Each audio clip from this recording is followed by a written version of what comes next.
Hi, my name's Honor and welcome to Waldegrave's BBC School Report.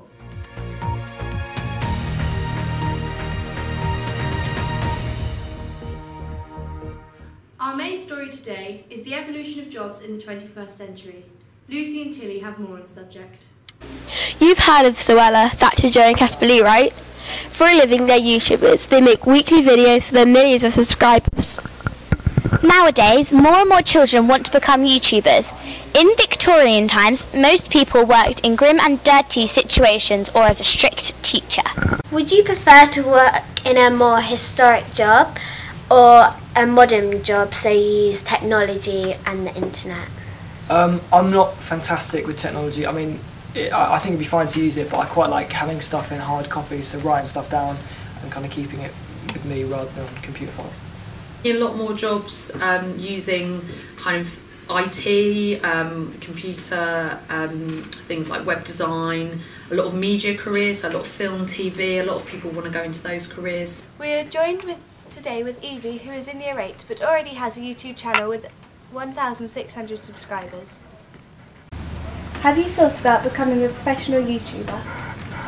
Well, I was thinking about this the other day, if it got bigger and worth being a job, then yeah, but otherwise I would be a doctor if it didn't work out. YouTube, technology and the internet is a trustworthy career choice for now and the future. Thank you for watching. Thank you, Lucy and Tilly. Our next story is on the ugly truth of diet drinks. Anna has more. We've all heard about how diet drinks are much better for you than the normal sugary fizzy pop. However, science is starting to show that they may not be as good as they seem. So let's find out just how bad they are for you. Let's go over to Lizzie, who's finding out what local schools in Richmond are doing about this problem. I usually go for diet drinks because I prefer the taste of them. The artificial sweeteners can be linked or have been linked to carcinogens, which cause cancer. So I prefer the taste anyway. Where they substitute the sugar for something sweet, they use a sweetener called saccharin, which isn't necessarily healthy for you either. There is now a widespread public concern for the sweeteners used in low-calorie drinks. Scientists have argued that the sweeteners used can lead to weight gain and can increase the risks of type 2 diabetes. So, do they have a place in our baskets? We do recommend that students purchase water instead of other fizzy drinks. Now, on to our most recent story of the controversy surrounding school uniform policies. Josie has more. Schools all around the country have had angry parents threatening to pull their children out of school after they were sent home for wearing the wrong uniform. This comes as schools crack down on their uniform policy.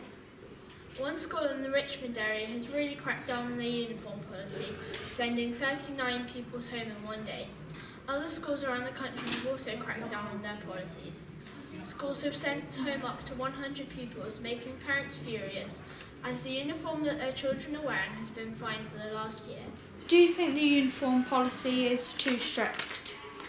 No, I don't believe it is. I think it is there to make sure that standards are high and that we make sure that everyone realises that when we come into Waldegrave we have high expectations, and that starts with a uniform.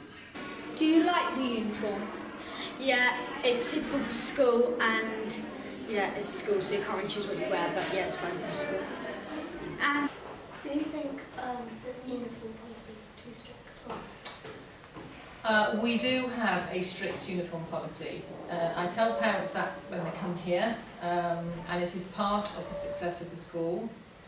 I'm a really firm believer that students like to have clear guidelines of what they can and can't do, and I think we're very clear about it, so students know how to wear their uniform. And the sort of rationale behind that is if we're going to have a uniform, then it should be worn properly, or you don't have a uniform, which, some schools have chosen to do that. Now we'll be going back in time for this report to see if Doctor Who still grips audiences like it did in previous decades. Over to you, Isla and Katie. We'll now be interviewing students and teachers from Waldegrave School for Girls. To Isla in the TARDIS. Okay, as you are a Doctor Who fan, who's your favourite Doctor and why? My favourite Doctor is David Tennant, because he's got real charisma and power as the Doctor. Christopher Eccleston probably, he's the first one that I watched. I kind of watched him when I was about 7 or 8, so that's when I kind of most enjoyed Doctor Who. What are your opinions on him? He's interesting looking.